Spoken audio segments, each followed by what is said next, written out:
por la gentileza de los organizadores del Museo Reimaginado. Me ha tocado un papel muy placentero, que es coordinar esta mesa de diálogo.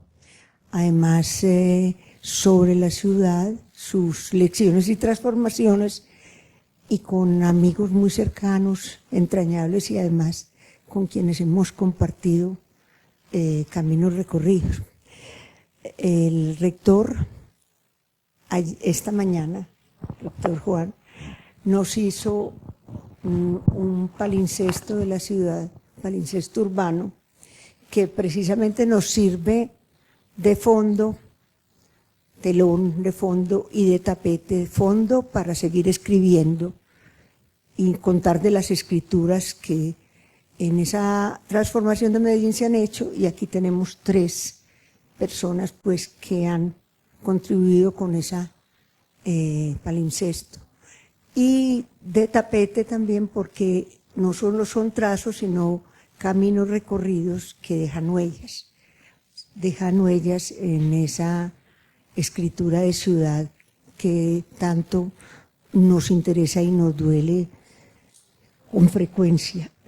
Yo quisiera evocar los poetas. A mí me gusta siempre evocar los poetas, los creadores en general, antes de empezar cualquier intervención cultural, y aquí evoco a un ser muy querido, ya se fue, pero además un poeta maravilloso de ciudad y de región y de alma, obviamente, que decía en una bella estrofa de un poema que se llama Ciudad: plazas posibles donde el reloj marca otras horas, las calles que el ciego prefiere y frecuenta, laberintos en la memoria. Entonces, en ese tono poético, yo quiero que miremos estas lecciones y estas transformaciones de Medellín. Bueno, tenemos pues hoy a María del Rosario Escobar, Rosarito, amiga, que es ahora la directora del Museo de Antioquia, como ustedes supieron anoche, donde ella tan gentilmente recibió, y además quien ha sido secretaria de Cultura Ciudadana en la pasada administración, coordinadora de extensión cultural en la Universidad de AFID, periodista cultural, comunicadora ella, y además máster en Ciencias Humanas de AFID. Juan, el rector, como todos saben, es abogado y también hizo su posgrado en Administración Cultural en Brasil, y se ha metido el país en la cabeza por muchos motivos. Fue ministro de Cultura, ha trabajado en muchas instituciones del orden nacional, ha sido un líder no solo local, sino también internacional. Actualmente es el rector de AFID y rector comprometido con la ciudad. Y Jorge, el de la corporación Nuestra Gente, Jorge Blandón, que lleva más de 30 años en esa corporación y se la ha jugado toda por la ciudad, con los grupos comunitarios, pero no solo con eso, sino con un proyecto muy lindo que se llama Cultura Viva Comunitaria, del cual es la cabeza y en realidad uno de los líderes más importantes, no solo con trabajos en Medellín, sino en el país y en otros países latinoamericanos. Me place pues mucho esta buena compañía. Para enmarcar también esta mesa de diálogo, quiero hacer referencia a un texto publicado recientemente en Medellín por la Corporación Región, por el Centro Nacional de Memoria Histórica, por las universidades EAFID y Universidad de Antioquia, por el Ministerio del Interior y la Alcaldía de Medellín, y por el Museo de la Memoria, que también han visto o verán, y es en una serie de trabajos sobre el país que se llama Basta Ya, y en este se llama Basta Ya Medellín. En ese texto se dice: Medellín resistió la violencia gracias a la capacidad de movilización, acción y creatividad de diversos sectores de la sociedad.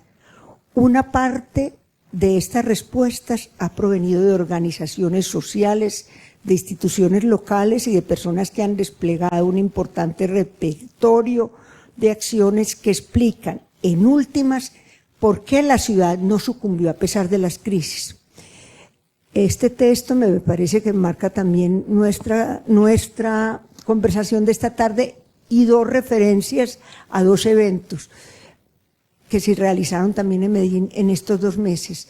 El Festival García Márquez, donde se entregó el Premio Iberoamericano de Periodismo. Jorge Ramos, el periodista mexicano que recibió el premio por una vida y obra, decía al comenzar su exposición: Medellín es una ciudad que se reinventa constantemente. Y en el Congreso Nacional de Historia, Gerard Martin, que es holandés e investigador de la Universidad Georgetown University y que es doctor de la Escuela de Altos Estudios de París, ha hecho unos trabajos sobre Medellín. Hay un texto fundamental que se llama Medellín, Tragedia y Resurrección, Mafias, Ciudad-Estado, 1975-2013. En ese libro, en ese certamen de historia, hablando sobre Medellín, precisamente decía cómo ha sido una de las ciudades tal vez del mundo más sufridas por el conflicto y por las implicaciones de las diversas violencias. De todas maneras, ya esta mañana oímos a Juan. Yo creo que sobre eso vamos a conversar hoy, sobre ese contexto de la ciudad, y son las nuevas escrituras que se están dando, que se dieron y que están constituyendo nuevos mapas, una cartografía cultural, territorial muy interesante, sin desconocer, como hacen referencia también estos textos, a las dificultades y a los conflictos que vivimos. Yo quisiera, en un ámbito pues de diálogo como es este formato tan grato del evento, comenzar con María del Rosario. Y quería saber, ella que conversara con nosotros, quería saber cómo nos ha visto pues esa transformación, esas lecciones, no solo con su experiencia como secretaria de Cultura Ciudadana, que tuvo un mapa de ciudad bien amplio, sino también como persona ahora al mando de una de las instituciones más importantes, y para este museo, para este evento sí que es importante, el Museo de Antioquia, el segundo museo del país, no solo en historia tal vez, sino en importancia y proyección. Entonces, Rosarito, tienes la palabra tú. Muy buenas tardes a todos, muchísimas gracias por su compañía, por dedicar un tiempo para escucharnos y para escucharnos hacer estas reflexiones en voz alta que hemos venido trabajando en distintos momentos de la vida. Yo lo que le propongo a mis compañeros aquí en el escenario y a ustedes, yo voy a ir mirando esos desafíos de la transformación, esas visiones que se han trazado como ciudad. Las quiero también leer en clave del museo, porque desde el Museo de Antioquia, y esto ha sido ya un asunto clave en la institución, es que por el museo pasa la ciudad, las visiones de ciudad que se han hecho, que se tienen. Hay una revisión crítica de Medellín y de nuestro territorio a partir del Museo de Antioquia y bueno, quiero que lo miremos así. Lo primero que quiero plantear en la conversación es la idea de la transformación y la idea de ese modelo de Medellín del que tanto se ha hablado y que vienen los visitantes, los investigadores, vienen a buscar cuál es ese modelo Medellín, qué pasó, cómo se transformó, qué sucedió. Cuando yo estaba en la Secretaría de Cultura y ahora en el lugar que ocupo, yo me siento mucho más cómoda con la idea de un escenario de transformación, pero en clave de laboratorio. Me gusta pensar que que estamos incluidos en este proyecto de pensamiento sobre la ciudad, lo que hacemos es un campo de experimentación, de laboratorio social, de trabajo, más que un modelo acabado. No hay una receta, no hay una ecuación. Lo que nuestra fuerza es lo que traemos, de lo que ahora seguramente más tarde hablará Jorge, de ese campo de trabajo en el barrio, en la vida cotidiana, en llenar de sentido las acciones en la calle, en la cuadra, en la casa, y cómo del escenario de lo íntimo y de lo barrial vamos pasando al escenario de lo público y de la ciudad. Creo que ese fue el punto de inicio de los seminarios de Medellín Alternativas de Futuro, que ya luego se tradujeron en una forma de construcción de lo público y que ahora en diversos escenarios como el de la Consejería para Medellín, que está sucediendo todos los días en un WhatsApp y en distintas reuniones, vuelve a traducirse en esa fuerza de la sociedad civil, de la experimentación, del pensamiento, del trabajo que es acción, del pensamiento que se hace todos los días y que se traduce en eso que les decía, más que un modelo, en un laboratorio. La otra lección que me parece a mí que trae este ejemplo de Medellín y lo que hemos estado trabajando es el espíritu crítico permanente que tiene Medellín y que no puede perderse. A veces en los escenarios de lo político con P minúscula, en los escenarios de las encuestas, de las percepciones, de las opiniones, inclusive a veces del Twitter, que hoy es otro escenario de opinión. El espíritu crítico no puede perderse. Fue justamente la idea de no sentirnos cómodos con la ciudad que estábamos trabajando, la idea de juntarnos para pensarla y cambiarla. Nace de una situación de incomodidad y esa incomodidad no puede perderse en Medellín. Es la incomodidad que trae la sociedad civil, que trae el que trabaja, el que está por fuera y el que trae también el mecanismo de participación ciudadana. Si ese espíritu crítico se va adormeciendo, podríamos caer en eso que se ha llamado por fuera y que también nosotros tenemos como cultura ahí en nuestra ciudad, que es ese regionalismo, ese chauvinismo, a veces en el cual lamentablemente caemos y que debe ser visto más como un ejercicio de cariño, de reconocimiento, de construir sobre lo construido, pero que debe ser acompañado de una visión crítica permanente sobre lo que hemos sido y lo que hemos hecho. Me parece que en ese sentido, el rector de la Universidad de AFIT, Juan Luis Mejía, cuando plantea la mirada como un palimpsesto, lo que está viendo es una construcción que se hace en el tiempo, un proceso, pero que también permite verlo críticamente. Hoy, creo yo, en Medellín, ese ejercicio crítico a veces se ve cuestionado, a veces se ve como si fuera solamente un ejercicio de oposición, cuando simplemente es, si lo miramos en términos de un laboratorio, de un asunto de construcción, de un trabajo en el que como sociedad nos permitimos el ensayo, el error y la sumatoria, es un ejercicio natural y necesario en donde la sociedad civil, vuelvo a decir, que tiene la palabra. Y aquí otra vez volver a poner el ejemplo del trabajo, cómo se construye en Medellín. Se pregunta mucho qué tiene Medellín que lo hace a veces distinto de otras ciudades, y yo creo que es ese modelo de trabajo en donde lo público y lo privado se juntan en las principales mesas de trabajo de las instituciones o de los proyectos colectivos de ciudad para generar grandes movilizaciones, como ha sido el caso de la cultura, de la educación o de los proyectos urbanísticos de la ciudad. Pongo el caso del Museo de Antioquia, en donde en su junta está tanto sentada la gobernación, la alcaldía, como algunos de los actores de la empresa privada, generando proyectos con ciencia y al mismo tiempo autovigilándose en qué opinan unos sectores y otros para esa construcción, en este caso de una institución como el museo, pero también eso puede verse en instituciones como Explora, que también tienen en sus juntas esa misma composición. también lo decía anoche a los que estaban, me repito hoy, el ejemplo del museo sobre cómo fue una iniciativa de la Gobernación de Antioquia y ya luego es retomado por la Sociedad de Mejoras Públicas, que nuevamente a finales de los años 90 del siglo XX se retoma en una recomposición de esa junta donde vuelve y se insiste en ese mecanismo de participación de lo público y de lo privado.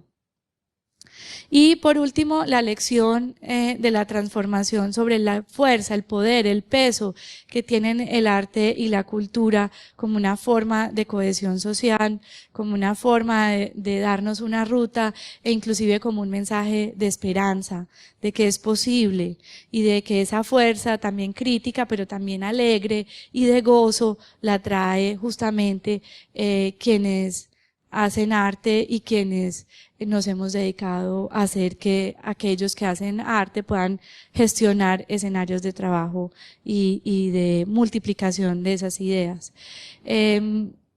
Eso también ha sido muy fuerte, es una conquista, pero no por ello no significa que esté en una condición aún de fragilidad. Tenemos que seguir trabajando enormemente sobre esto, inclusive sobre los desafíos que trae la época actual con relación a cómo el arte y la cultura en ese escenario, en ese trabajo también de laboratorio, de experimentación, de encuentro, de diálogo, puede y debe mantenerse en el centro del trabajo. Los retos de las acciones de transformación, para mí uno muy grande, y ahora lo estaba hablando con Jorge antes del inicio de esta charla, es el de incluir al sector productivo en nuestras conversaciones. Si seguimos hablando entre nosotros mismos, seguiremos, cuando hablo de nosotros, casi que hablo de una mesa en la que estamos trabajando los del sector social y cultural. Si seguimos solamente entre nosotros hablando, estaremos generando más o menos las mismas reflexiones. Necesitamos ahora que venga el sector productivo, el sector empresarial, a hablar también en términos de economía, de pleno empleo, de otras formas de desarrollo en las que no solamente esté esa variable de aspectos críticos, o sea, todo lo que he dicho lo conocemos nosotros, pero ahora necesitaríamos las otras variables, no en clave solamente de productividad, de estado de pérdidas y ganancias, sino de verdaderamente incluir ese otro engranaje que nos haga tener una sociedad mucho más equitativa. En las mediciones y en las encuestas de calidad de vida de Medellín, el indicador de equidad es un indicador soñado que hemos estado revisando permanentemente en Medellín. Pero, y lo digo porque llevo ya varios años trabajando en el centro de Medellín, no lograremos moverlo hacia donde queremos si no generamos otras acciones. Si seguimos pensando un poco en el camino que ya hemos recorrido, pues creo que seguiremos avanzando exactamente por el camino trazado. Y este tema de la transformación tendremos ya que darle un giro distinto. También un reto es hoy el medio ambiente. ¿Qué vamos a hacer en este valle estrecho? Con los desafíos que tenemos hoy con la calidad del aire, con los desafíos que tenemos con relación al agua. El río sigue siendo un aspecto importante, la ladera, la gentrificación, sigue permanente como una conversación. En el seminario que hicimos hace 2 semanas de Medellín para dónde vamos, las acciones y las medidas de medio ambiente que se presentaron fueron bastante interesantes, pero necesitamos que trasciendan en las conversaciones públicas y en los retos de ciudad. Y por último, el modelo de gestión, que ya la encuesta o las mediciones que ha hecho el ejercicio de revisión de Medellín, cómo vamos, lo mostró muy fuertemente a principios de este año y el año pasado sobre la necesidad de revisar el modelo de gestión de Medellín, principalmente en el escenario de inversión pública, y cómo esos nuevos retos de medio ambiente, de equidad, de inclusión social, de urbanismo de la ciudad, ya tienen que ser mirados no desde el modelo que se ha venido desarrollando en los últimos 12 años, sino cuál es el que se va a desarrollar para los próximos 12 o 15 años de trabajo y de alianza público-privada. Entonces, con base en eso, pasemos entonces a mirar algunos de esos ejemplos y cómo lo hemos visto desde el Museo de Antioquia. La primera pregunta es, ¿qué significa entonces, en medio de una ciudad que se ha visto o bajo el esquema de la transformación del modelo Medellín o del laboratorio, si siguen lo que yo pienso, qué significa tener una institución como esta con 135 años de historia, ocupando el antiguo edificio de la Alcaldía de Medellín y que hoy es un museo que se plantea y se proyecta para esas comunidades y para la ciudad? Y lo primero es que nos hemos querido ver en el valor del tiempo presente, o sea, nos queremos ver como un museo que no solamente piensa la historia o que piensa el futuro del arte, sino que piensa el presente de su ciudad, y por eso nuestra propuesta es preguntarnos por un museo contemporáneo de arte, pero no en clave, vuelvo a decirlo, no en clave de arte contemporáneo, sino en clave de presente de la ciudad. Nuestro compromiso hoy más que nunca es con las comunidades que circundan y que están alrededor de nuestra institución, porque si bien nuestro objetivo es conservar el patrimonio de la ciudad, conservar el edificio, las obras que albergamos que van por las 6000, tener un proyecto grande de formación de públicos y de relacionamiento entre la educación y el arte, hoy, en el presente nuestro, nos conmueve bastante y nos preocupa muchísimo los problemas que están presentes con relación a la explotación sexual infantil de niños y niñas, las mujeres en contexto de prostitución, los habitantes de calle, la ocupación misma del espacio público, los problemas de comercio ilegal, en fin, el centro de Medellín hoy es un hervidero de situaciones que por un lado son muy positivas sobre la ciudad, pero que por el otro lado presentan muchos de los desafíos que todavía están pendientes en términos de ese sueño de ciudad que se planteó. Digamos que nosotros estamos en la grieta de ese modelo de transformación. Entonces, si estamos en esa grieta donde se cuelan algunos de los problemas que aún están vigentes, pues nosotros queremos ahondar ese aspecto crítico, y por eso lo hemos traducido en los principios rectores que alientan nuestro trabajo, que son la revisión crítica de la historia, porque estamos aquí, que hemos hecho, que nos ha traído hasta acá, tanto lo bueno como lo que debe ser revisado, la revisión crítica del territorio, que es uno de los constantes nuestras en los temas nuestros de violencias y del conflicto en nuestra ciudad, en nuestro país. Otra vez, el impacto que tiene el museo sobre el centro de la ciudad, que ha sido un tema que cada vez ha venido cobrando mayor interés en la agenda ciudadana. Y por último, pero no es nuestro último principio rector, es la apropiación social del arte, que obviamente como museo nos rige. Algunas de nuestras cifras, con esto lo que quiero decirles también es con ese reto que les hablaba con relación a la clave económica y de sostenibilidad. Somos un museo de carácter privado, pero al mismo tiempo tenemos unas cifras muy grandes que nos ubican también como una institución cultural que no solo debe ser vista en clave o de acuerdo con su efecto social, sino también con lo que puede y debe hacer con relación al sector cultural al cual pertenece. Aquí nos parece muy importante la relación entre educación y cultura. Nos parece que es un tema que todavía tenemos que ahondar mucho más dentro de nuestras instituciones y en la conversación que tiene tanto la Secretaría de Cultura como con la Secretaría de Educación, como en la relación en la que debe y tiene el arte en la calidad educativa. Nos parece y queremos ser verdaderamente un aula más, estar incluida en el currículum y en ese ideal de calidad educativa de la ciudad, y lo estamos trabajando aquí. nuestras cifras del año pasado y queremos insistir en esos 133.000 estudiantes que nos visitaron. Este año nos pusimos la meta de que fueran 250.000 los que hicieran del museo un aula más. Nuestro proyecto 360, que implica abrir las 82 puertas que una vez se cerraron en ese edificio que fue de la Alcaldía de Medellín, y abrirlas para tener ese museo poroso, como se decía ayer en la mesa del museo expandido. Nosotros queremos que por esas 82 puertas entre la comunidad más cercana, y que nosotros también salgamos con nuestras colecciones y nuestros contenidos a través del programa de La Consentida, que lo hace y que lo curan las comunidades aledañas.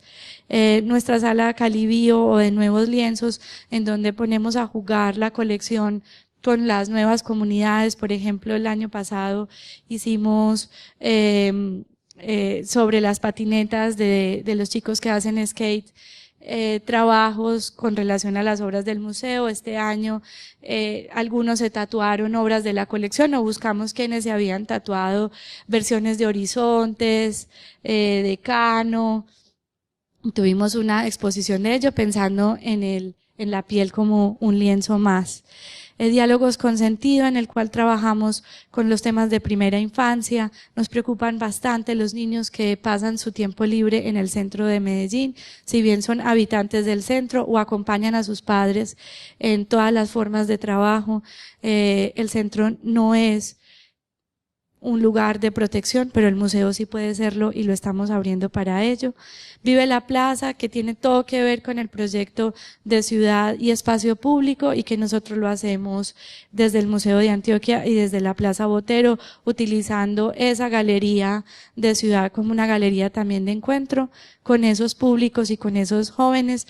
Este año, por ejemplo, invitamos al colectivo de las peluqueras asesinas e hicieron 56 cortes de pelo para la comunidad que quiso, y también le ofrecimos cortes de pelo para todos los que hacen parte de la Plaza Botero. Me dice Jorge que qué miedo.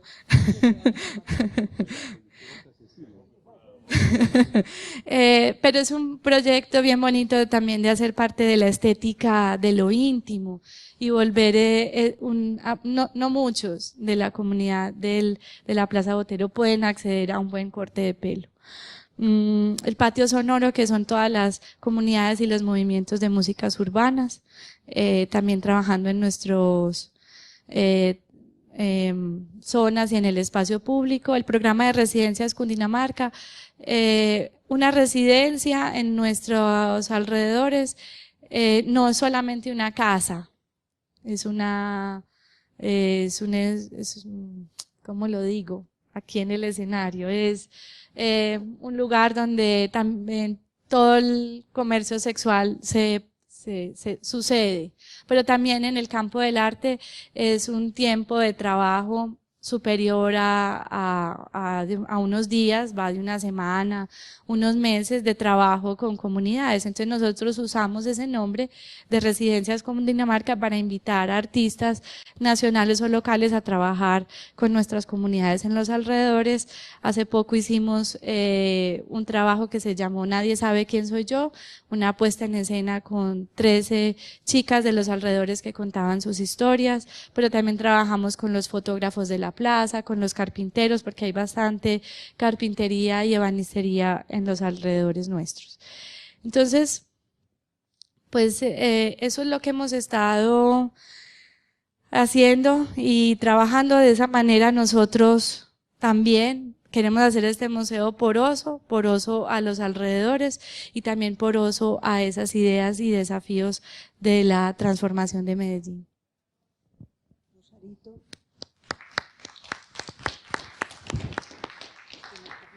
Aló, ¿está oyéndose? Bueno, Rosarito, muchas gracias. En Medellín se ha hablado, y fuera de Medellín sobre todo, del término resiliencia. El término resiliencia, que es una palabra, en mi concepto, un poco fea, venida pues es un anglicismo que que es más instrumental, pero que ha tenido pues tanto acogida en las ciencias humanas y en las ciencias sociales, para decir cómo a través de estos proyectos, cómo a través de esta institucionalidad cultural, y en este caso nos ha hablado Rosarito de la institucionalidad cultural de las más antiguas y referente indiscutiblemente de ciudad, se ha aportado a esa transformación y a esa situación de conflicto que nos ha tocado y que nos toca enfrentar actualmente.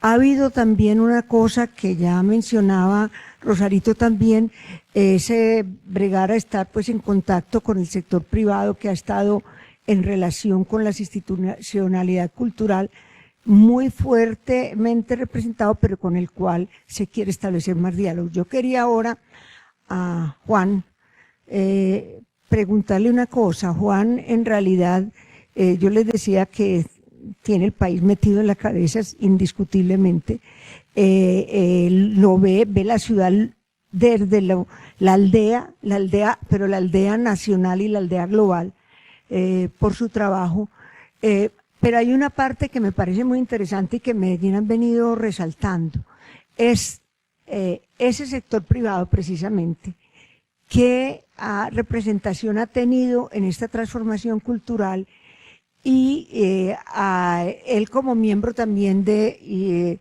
juntas directivas, en este caso de ProAntioquia, a la cual hacía referencia esta mañana, como una institución muy importante que agrupa a empresarios que piensan, que resistieron a toda esa situación conflictiva de la ciudad, sobre todo en los años 90 y finales de los 80, 90 hasta principios de este siglo, y que sigue pues obviamente trabajando fuertemente por la región, y desde un grupo que es importante porque ha tenido en realidad un protagonismo y lo tiene también en el sentido de participar de este evento, el Grupo Sura, con una política cultural que se ha tratado de definir desde hace tiempos para integrar en ese proceso y en esa construcción de ciudad.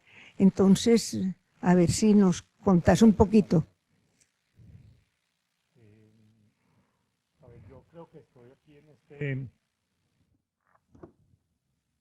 en este foro porque hace ya como un año, cuando estábamos precisamente en una de las juntas de la institución que habla Marta, pues fue Andrés a pedirnos como el apoyo para este evento.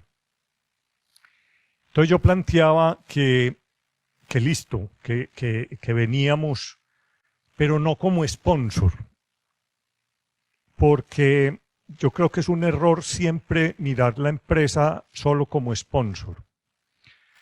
Yo les planteaba, vamos, pero como actores también que tenemos algo que decir en la cultura y dentro de la cultura. Lo voy a poner un poco más amplio. Toda sociedad y todo ser humano vivimos inmersos en un medio ambiente y en una cultura. Yo siento que a partir de los años 90, el tema del medio ambiente, obviamente con el cambio climático y sobre todo después de la cumbre de Río del 92, etcétera, el tema medioambiental ha ido opacando, dijéramos, a la cultura. Yo, por ejemplo, no me resigno todavía que entre los 17 objetivos de los ODS no esté la cultura. Y me hago esa pregunta, ¿y entonces aquí qué pasó?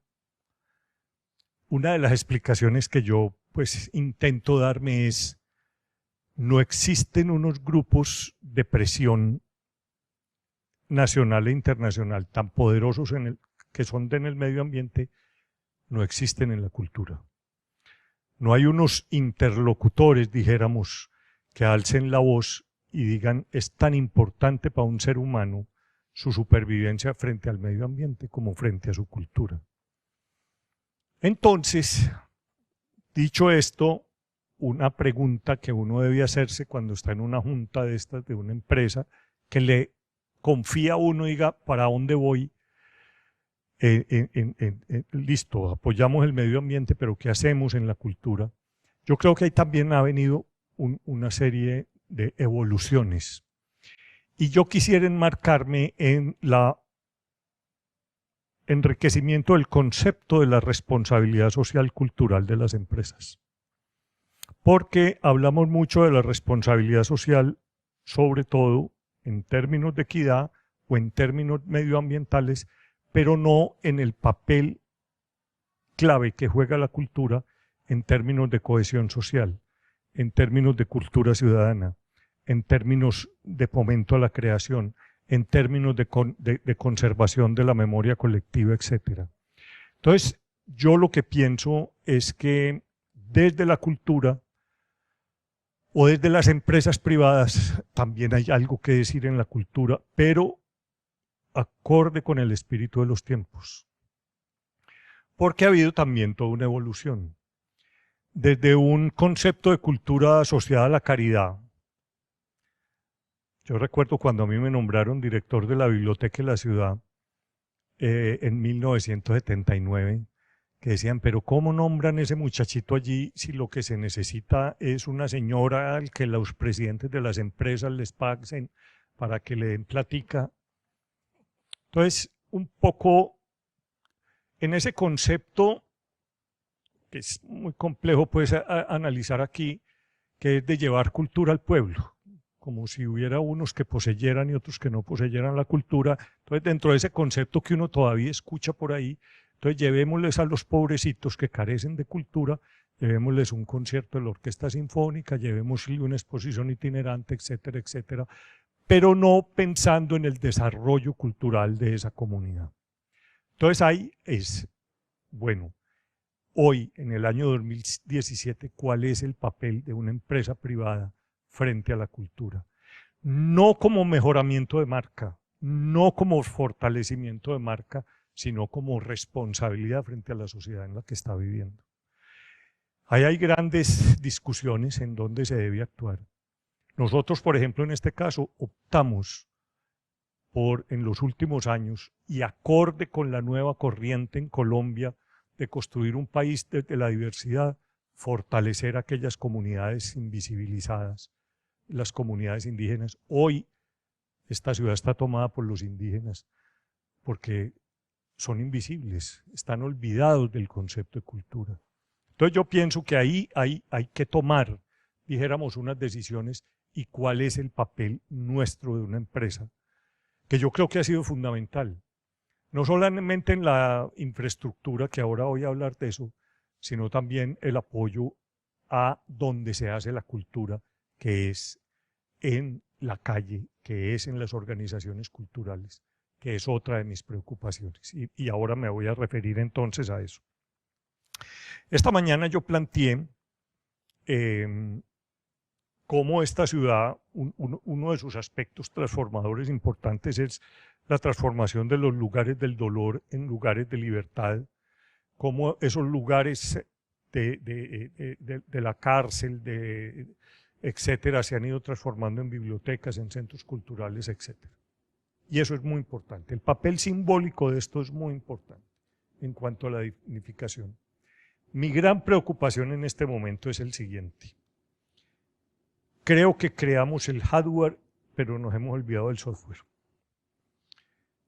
Yo lo veo, y Rosarito, pues que estuvo en la Secretaría de Cultura, yo veo que esa gran infraestructura que ha creado la ciudad, importantísima, hace 15 años pensar estar en este lugar, en este espacio, era impensable. Eso es maravilloso. Pero el sostenimiento y el costo de mantenimiento del hardware nos ha hecho obligar a olvidarnos del software. Y realmente la cultura la crean son los seres humanos, y la crean son las organizaciones populares, y la crean son los artistas. Entonces yo he visto que hay un detrimento, dijéramos, del apoyo hacia la creación, hacia el apoyo hacia la memoria, porque la conservación o el mantenimiento de la infraestructura del hardware se nos está llevando buena parte de la inversión. Entonces hay como un punto una interrogación, ¿cuál es el sabio equilibrio entre hardware y software? Porque yo sí creo que una política pública lo que tiene que hacer es estar absolutamente sintonizado con lo que ocurre en la ciudad. Para mí, ahora que Rosarito hablaba de ese evento con las peluqueras, para mí una de las grandes sorpresas este año ha sido descubrir el papel de las barberías en la construcción de los imaginarios juveniles hoy en la ciudad.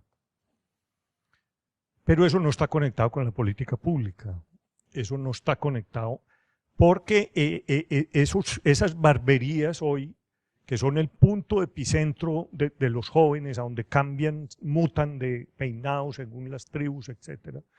A mí me parece que lograr esa sintonía, lograr uno, a ver, como les decía esta mañana, la ciudad es un palincesto, se escribe y se reescribe, etc. La gran dificultad para nosotros es cómo leemos ese palincesto que se reescribe permanentemente. Y la política pública, cómo debe estar sintonizada de manera efectiva, real, para que dijéramos, yo tenía un profesor en Brasil, el profesor Cavalcanti, que decía, las políticas no existen, existen presupuestos. A mí no me hable de la política y eso, esos son documentos. Dígame cuánto se está invirtiendo ahí, cómo la política se convierte en presupuesto. Entonces, esa es como una de mis grandes preocupaciones hoy frente a la ciudad. Avanzamos mucho en el hardware, pero estamos, dijéramos, buscando recursos. Y yo creo que ahí también la empresa tiene que actuar, pero son muy pocas las empresas que están creando verdaderamente una actitud frente a la cultura que no sea como apoyo a su mercadeo o apoyo al fortalecimiento de marca. Hay que desprenderse de esto. Eso es tema de los publicistas, eso es tema de los que generan marketing, pero el papel de la cultura en la construcción de cohesión social, en la construcción de conservación de memoria, en el fomento a la creación, me parece que tiene que estar desligado a eso y que haga parte mucho más de un concepto de la responsabilidad social, que al igual que se tiene con la equidad, que al igual que se tiene con el medio ambiente, se debe tener con la cultura. Mencionaste, Juan, ahora una cosa muy importante.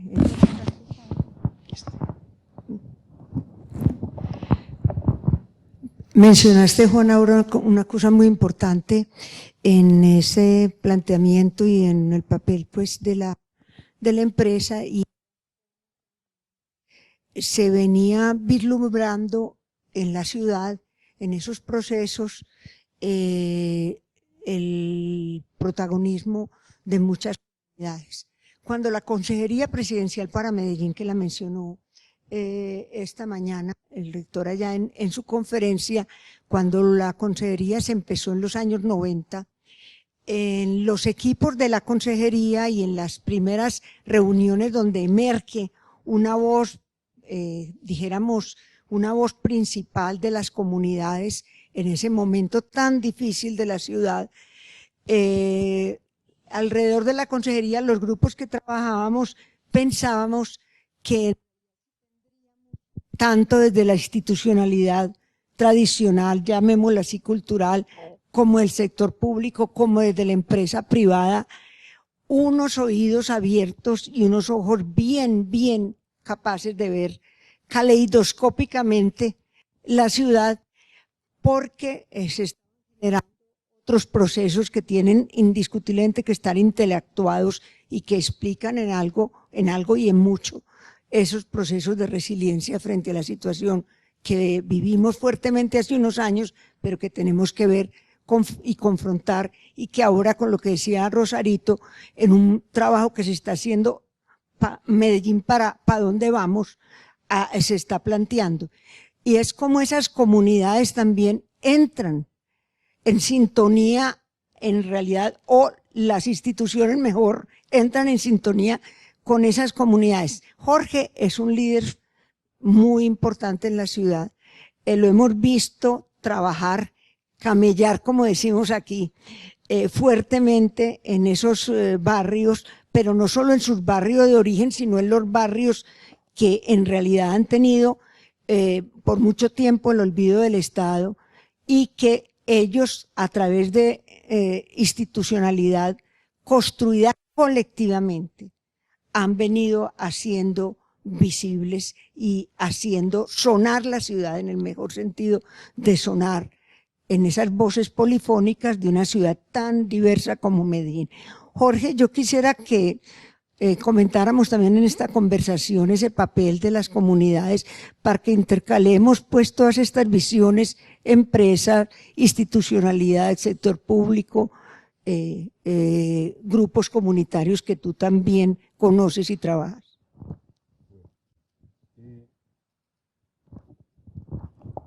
Gracias. Yo voy a pedir un favor, si me lo permiten, ponerme de pie. Pero también les quiero proponer a ustedes, a los que estamos acá, que nos pongamos de pie, hagamos un ejercicio de estiramiento, como para que también eso tenga conexión con nosotros, ¿cierto? Nosotros somos parte de la ritualidad del barrio. Para criar un niño se necesita un barrio. Y en la crianza del niño participa el tendero, ¿sí? Participa la vecina chismosa. Normalmente son muy importantes porque son las que avisan de los riesgos, ¿sí o no? Y ahí va pasando cada uno en esa relación del barrio. Aprovechemos que somos poquitos y los de atrás nos venimos y nos vamos juntando aquí en este barrio y conectando con este vecindario que está acá. Entonces, una sillita más, 2 sillitas más, 3 sillitas más, traigan sus cosas y vamos a hacer un barrio aquí. El barrio que les voy a proponer nos lo pintó Freddy Serna, ahí está.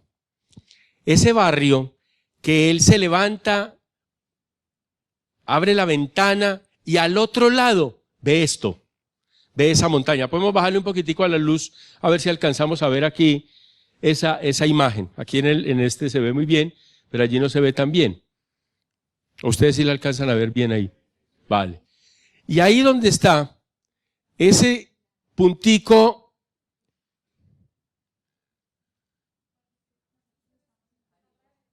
estamos en ese puntico, ahí está la casa Amar y Ya. La casa amarilla. Vengan más para el barrio, vengan para el barrio, háganse aquí en este centro, en el barrio. Y la conexión del barrio. Muy bien. Entonces, vamos a aprovechar este momentico de movernos en el barrio para que hagamos un cuchicheo. Ese cuchicheo es ¿quién está a mi lado? ¿Cómo se llama ese otro que está ahí al lado? Ya nosotros los 4 sabemos quiénes estamos aquí, pero los que están ahí, por favor, salúdense, encuéntrense. Ahí están, en el cuchicheo, en la conversación de ustedes.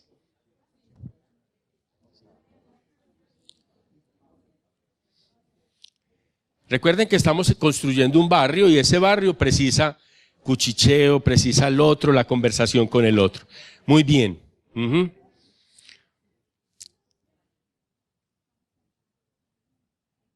Eso. Y les quiero compartir una canción de un amigo que un día de 2004 se ocultó. Era uno de los mayores jugadores que tenía esta ciudad. Era un jugador, era un lúdico. Era además un bailarín con toda la fuerza y toda la vitalidad, nuestro querido Oscar Baos. Oscar Baos fundó el coreo musical Canchimalos y armó una canción que dice el campanario. Se dan palmadas 3. Eso, perfecto, muy bien. Y él la hacía así en el barrio con los niños. Y yo recuerdo en una de esas, en medio de la violencia del barrio, Oscar nos puso a cantar esta canción a 3,000 niñas y niños. Y entendimos el sentido de las canciones y el sentido del juego y el sentido de la relación del barrio.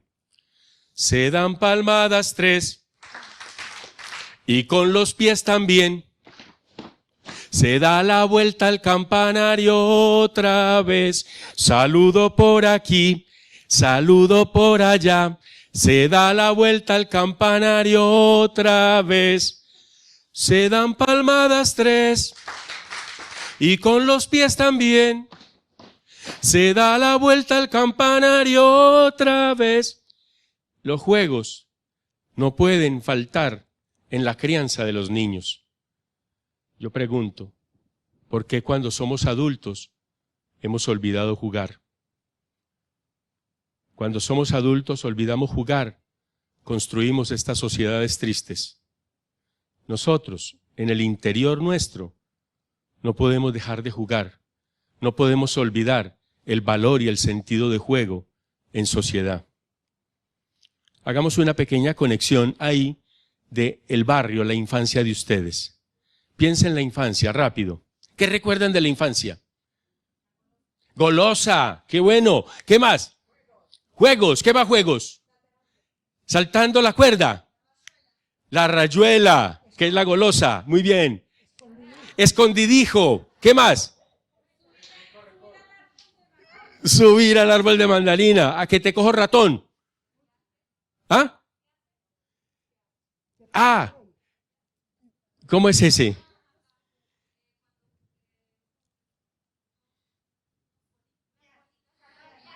Catapis, muy bien. ¿Qué más? ¿Ah? Rin, rin, corre, corre. Muy bien. Disculpen, hay algunos que hablan otro idioma, ¿cierto? Por favor, alguien que le ayude y nos traduzca qué juegos de esa infancia.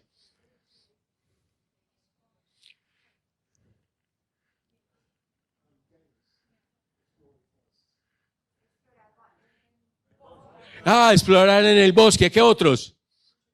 Ah, fútbol. Ah, moleque de rúa. Muy bien. Les agradezco que se sienten, pero ahí junticos, no se vayan para esas partes tan oscuras. Miren, entender el juego y entender el barrio nos llevó también a entender el dolor que nace en el barrio. Dos personajes. Uno, el chico sombra. Otro, el chico de metal.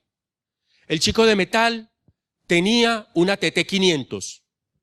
¿Cómo sonaba esa TT500? Era una motocicleta de alto cilindraje de mucha velocidad.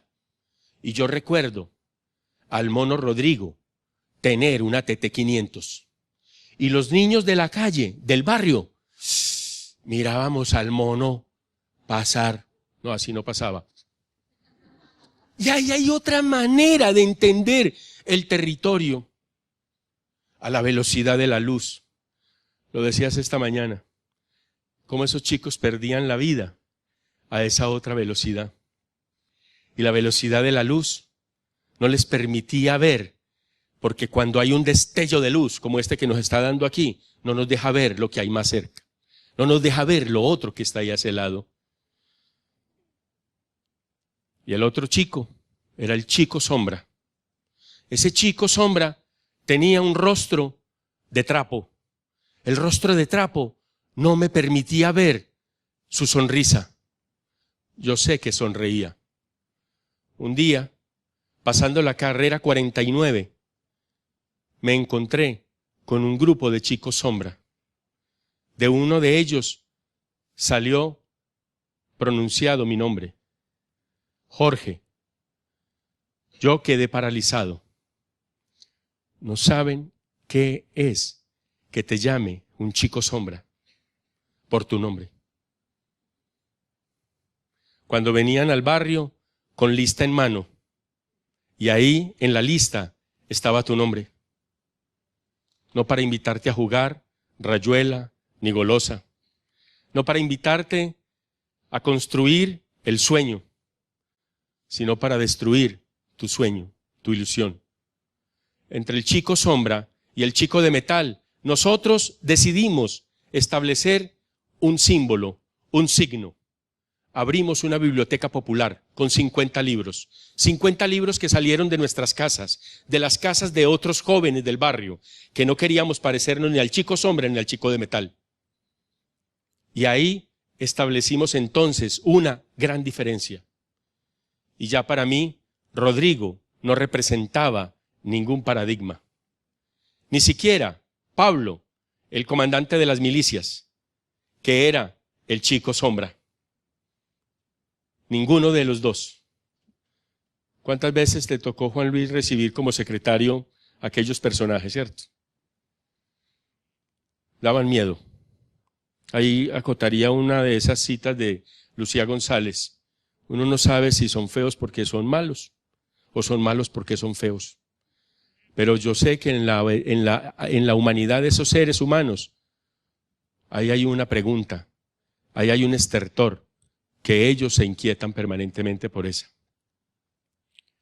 Nosotros entonces abrimos la Biblioteca Popular, y esa Biblioteca Popular, en los 50 libros no encontrábamos las tareas de los niños, así que nos tocaba inventárnoslas. Algunos ganaban las tareas, otros las perdían, pero volvían a la biblioteca, a la consulta.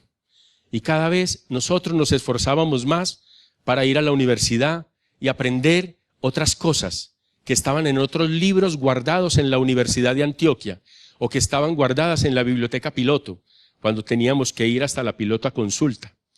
Todas aquellas cosas fuimos tejiendo el barrio.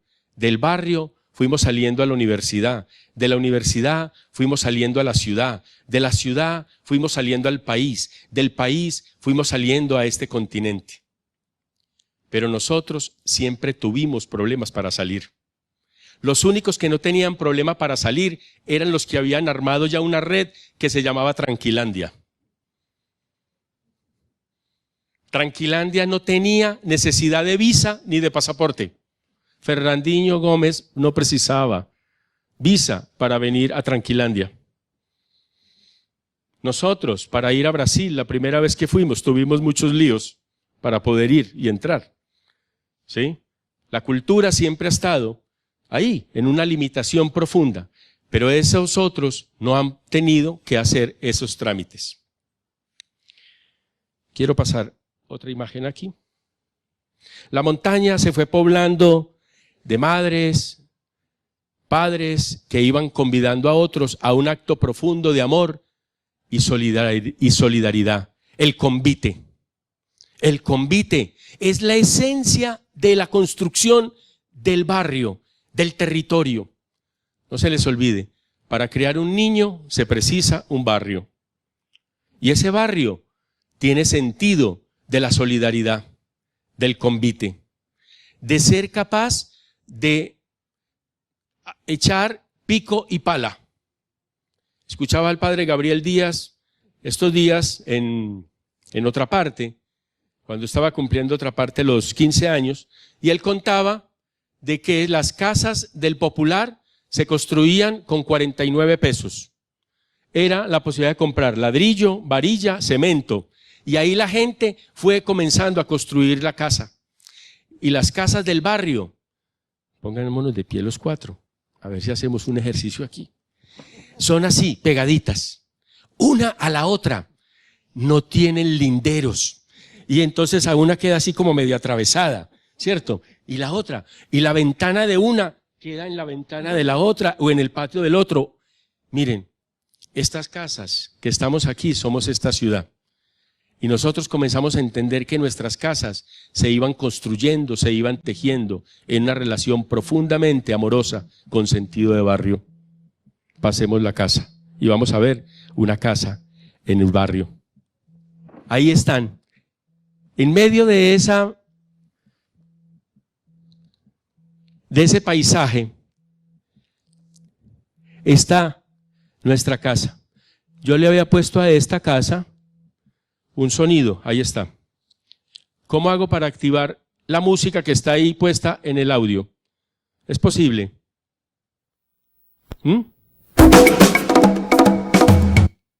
Eso.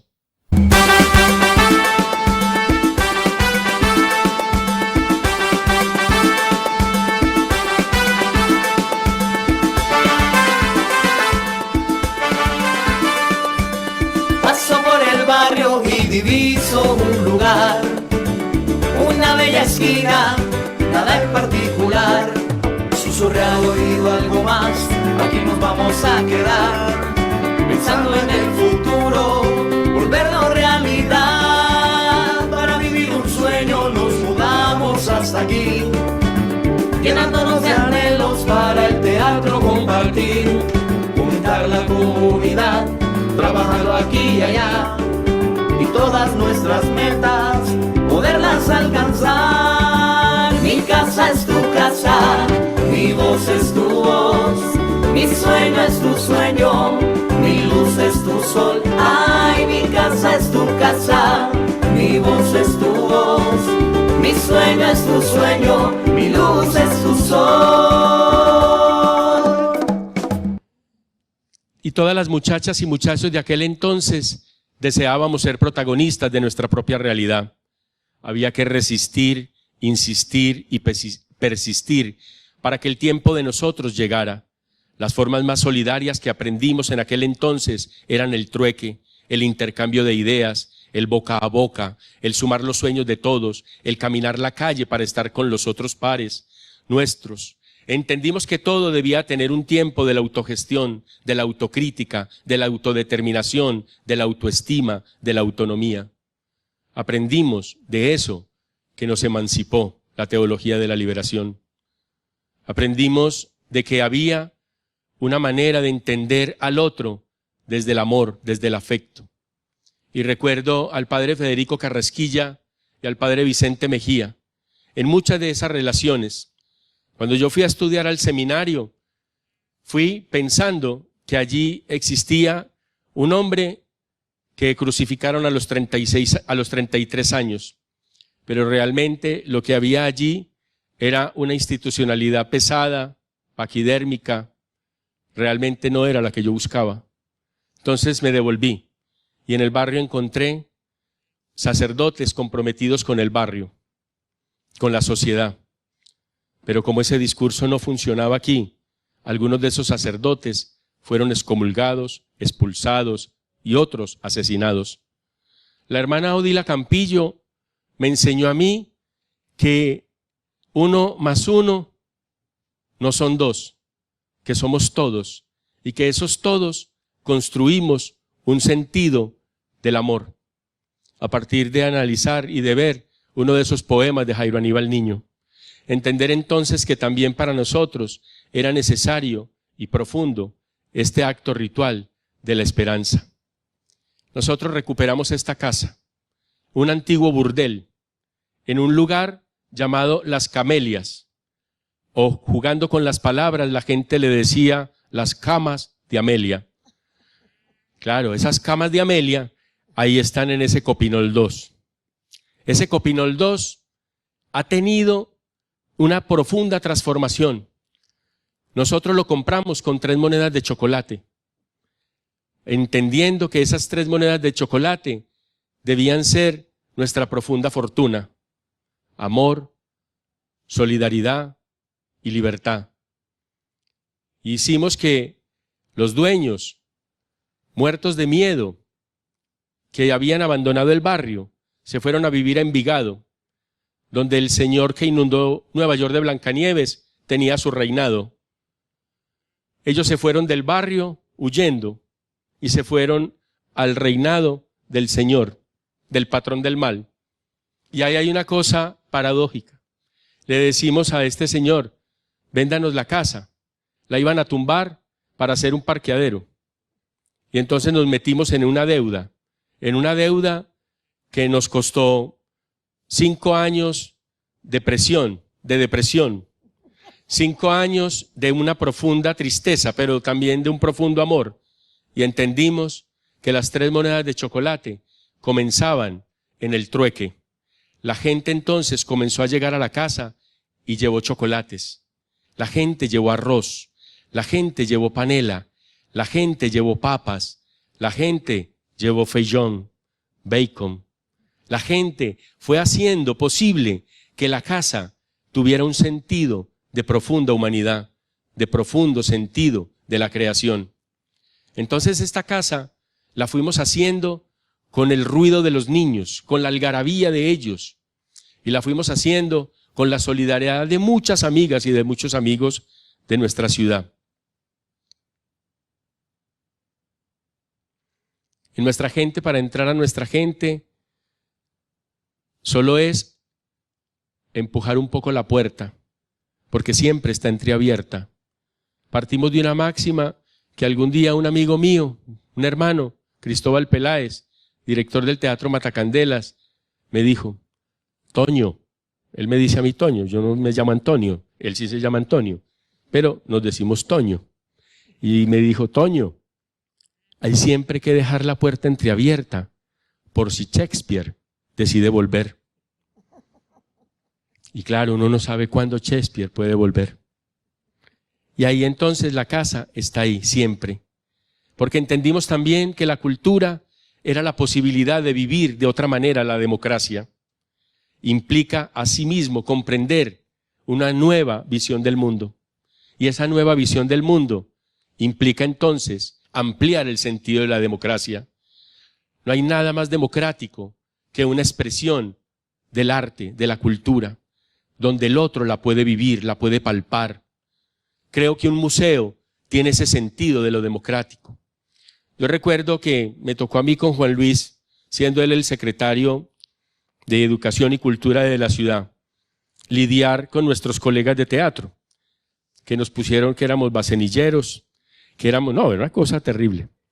Juan Luis me dijo, pero yo para qué te traje aquí, hombre, cuando los que más te atacan son tus colegas de teatro, ¿sí? Pero hay una cosa muy bella. Miren, el presupuesto de aquel momento de la ciudad eran 3.000 millones de pesos, ¿sí? Que a plata de ese momento serían millón. Claro, tú tienes ahí las cuentas fácil, ¿no? Bueno, de esos ceros se vuelve más complicado. Pero yo no creo que haya sido $1 millón, ¿cierto? No. Era menos, Juan Luis, el presupuesto de la ciudad. Y aparece el proyecto del museo. Y el proyecto del museo exigía 48.000 millones de pesos para desarrollarse. 3.000 millones era el presupuesto de la ciudad y 48.000 era hacer el museo, lo que hoy tenemos. Qué dura te tocó esa decisión, Juan Luis. Pero si no lo hubieras hecho en ese momento, no tendríamos lo que tenemos hoy. Yo entendí eso, que había que tomar decisiones en los momentos que eran, incluso no siendo democráticos, pero era para pensar en una oportunidad de un futuro, tener una democracia deliberante, participativa y creativa. Y yo siento que eso fue una decisión muy valiosa y que uno lo puede vivir hoy en el museo. En esas cifras que estaba dando María del Rosario, cómo ser capaces de regalarle a la ciudad un lugar para habitar, un lugar para la hospitalidad. Nosotros creemos que debemos ser capaces de configurar más proyectos democráticos, como este de Parque Explora en la ciudad, como el Jardín Botánico. Yo siento que ahí hay una tarea innegable del papel del arte y la cultura para generar y para gestar más espacios democráticos. Rehabilitar la esquina amarilla y sembrar el Guayacán y tejer entre juntos un jardín común en un vecindario que florece siempre. Para nosotros entender el antejardín, entender la esquina, entender estos lugares de habitabilidad, es comprender unas nuevas maneras de hacer ese tejido barrial. Hoy ya no hay chico sombra, hoy ya no hay chico de metal.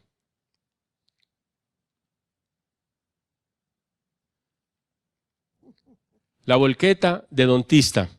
En la volqueta de Don Tista nosotros nos montábamos de niños, siempre que él llegaba, Don Tista, nos deja montar a la volqueta. Y él daba una vuelta a la manzana y nosotros felices porque habíamos salido a pasear. No tenemos en nuestras manos las soluciones para los problemas del mundo, pero frente a los problemas del mundo tenemos nuestras manos. Cuando el Dios de la historia venga, nos mirará las manos. ¿Cómo lograr que esta frase pueda tener en nosotros todos los días un mandato? La encontramos en la Villa 21 en Buenos Aires, yendo nosotros a hacer un intercambio con la Red Latinoamericana de Teatro en Comunidad.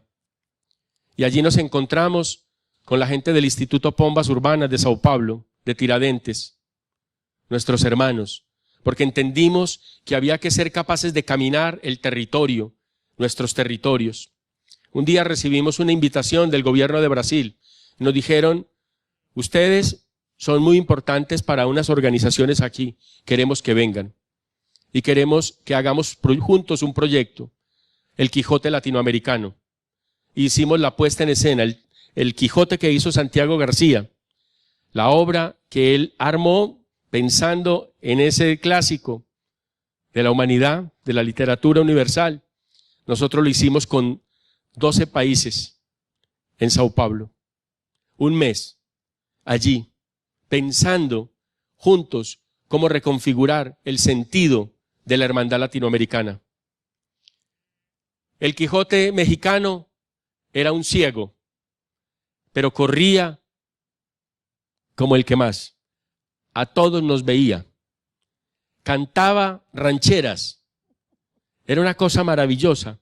Y así cada uno de los Quijotes y los Sanchos nos fueron regalando el sentido de la pertenencia, de la memoria, de la identidad, de la relación. Ahí entendimos que debíamos ser capaces de entender una máxima que nos compartió la gente de Brasil en aquel momento, la acupuntura cultural. Gilberto Gil es ministro de Cultura. Habla del do-in antropológico, pulsar el punto más vital de la sociedad es la cultura, es el arte. Y entonces decidimos hacer pulsiones por toda América Latina, pensar políticas públicas de abajo para arriba. Y a María del Rosario le tocó la implementación de la cultura viva comunitaria en Medellín. Y allí fue maravilloso, porque trajimos entonces también a Celio Turino y trajimos mucha gente de América Latina y pudimos hacer que el Medellín fuera la primera ciudad en América Latina que tuviera una política pública de cultura viva comunitaria. Después Brasil tuvo su política pública como país, Argentina, que vienen trabajando, Perú, Bolivia, hoy 19 países. Entender entonces que la pulsión vital, que esa acupuntura se teje desde abajo, desde los territorios, desde los lugares más invisibilizados. Y es ahí donde nosotros creemos que debe estar el museo imaginado.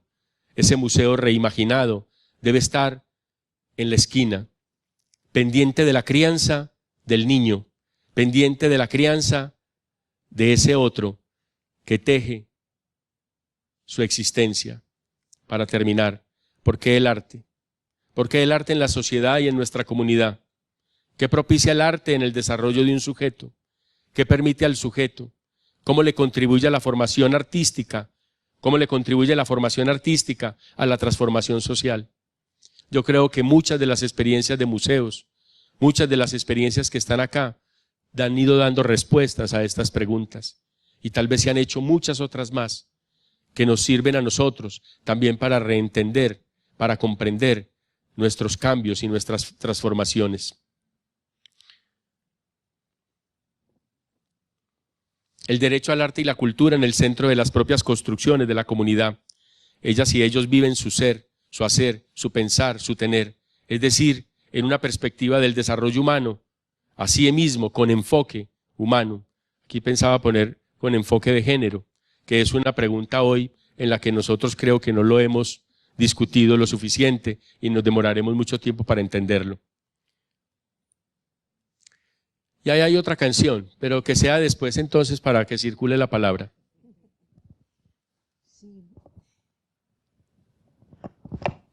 Pistas, las que hemos oído para nosotros los mismos habitantes de Medellín y los que nos visitan, con los cuales estamos tan contentos, podamos entender qué ha pasado, pero qué seguirá pasando, qué ha pasado y qué escrituras se han dejado desde diversas esferas, la institucionalidad cultural, el trabajo en el sector público, el sector comunitario con su fortaleza y su manera maravillosa de construir ciudad, el sector empresarial y el sector académico que piensan la ciudad, todos juntos resilientes, sí, resilientes, pero con una llamada todos los días más fuerte a ser mayor resiliencia frente a una ciudad que, como nos decía Juan esta mañana, no podemos dejar ni mucho menos sentada sobre los laureles de realizaciones sino fortalecida con esas mayores escrituras. Pensaba yo ahora en una palabra que se ha repetido y que me parece que es ahí muy significativa, la palabra laboratorio. Cuando la palabra laboratorio se le agrega el adjetivo social, laboratorio social adquiere una dimensión fuerte. Curiosamente, pensando en este momento, cayó en mis manos una tesis de un colega de la universidad, una tesis de doctorado sobre Zygmunt Bauman, el pensador maravilloso de esta contemporaneidad, que murió recientemente en el mes de enero, a los 92 años. Zygmunt Bauman decía una cosa muy linda que me parece que resume también lo que hemos hablado aquí. La ciudad, las lecciones, y la ciudad, los retos. Decía, la ciudad es un laboratorio donde se pone en práctica y se desarrolla el arte de la convivencia diaria y pacífica con la diferencia. La tarea que se nos presenta podría dejar de parecer tan imponente y sobrecogedora. Podría transformarse paulatina, pero constantemente en una finalidad realista cuya consecuencia está a nuestro alcance.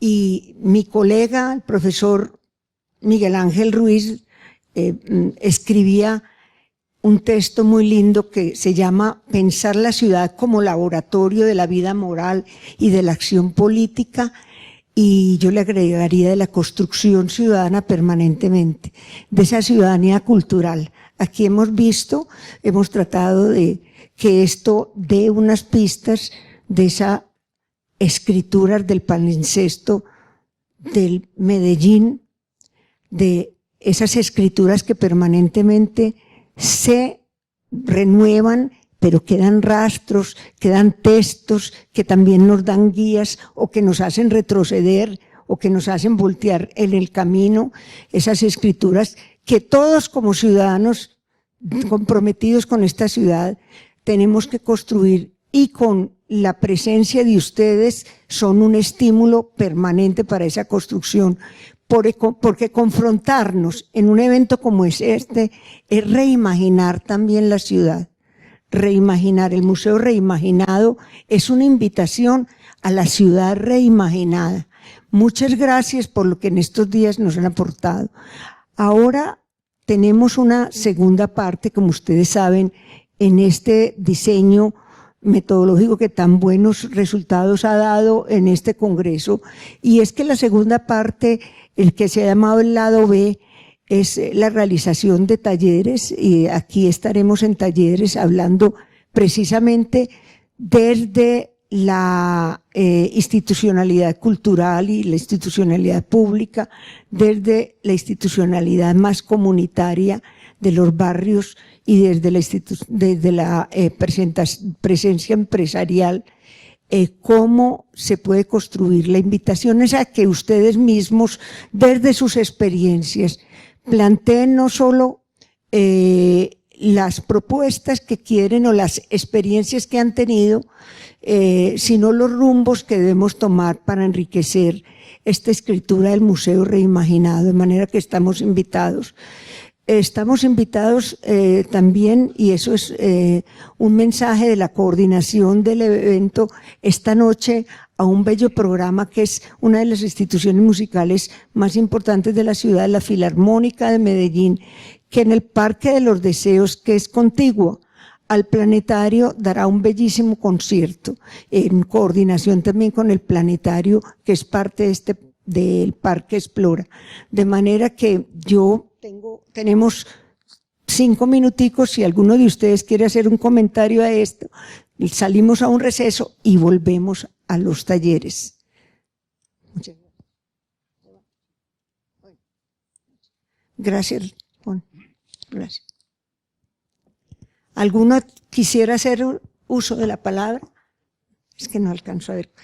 Yo no soy mona como el rector, como decimos aquí, monos a los rubios, pero también la luz no me deja ver. ¿Alguno quiere hacer alguna anotación o quiere? Entonces los invito a que salgamos, ¿te parece, Claudia?, a un receso de media hora y volvemos aquí con la presencia también de Carolina Jaramillo, que por el sector empresarial nos va a colaborar. Ella es la directora de la Fundación Argos y es miembro de la Junta de Explora y es miembro de la Junta del Museo de Arte Moderno y ha trabajado también con el Museo de Antioquia. De manera que les invito a la segunda parte, el lado B. Gracias. Un aplauso para los expositores.